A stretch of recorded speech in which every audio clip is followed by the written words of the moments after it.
Samantala, sabay-sabay na coastal clean-up isinagawa sa Lucap, Tilbang at Victoria, Alaminos City. Para sa detalye alamin sa ulat ni Idol Matthew Pacheco. 104.7 IFM. Report!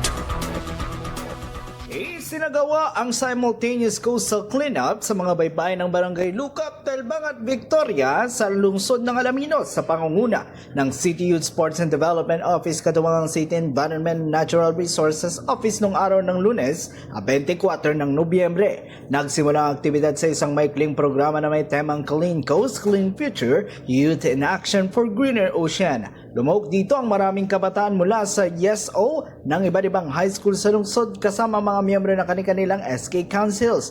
Umabot naman sa 175 kilos o 48 trash bags ang basurang nakolekta sa Lucap, 174.3 kilos o 24 na trash bags naman sa Tilbang, at 57.75 kilos o 19 trash bags naman sa Barangay Victoria. Layunin umano ng nasabing aktibidad na mapanatili ang kalinisan ng mga baybayin at mapasiglang partisipasyon ng kabataan sa pangangalaga ng kalikasan.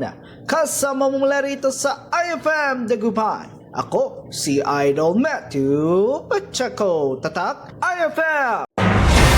IFM News! IFM News! IFM News!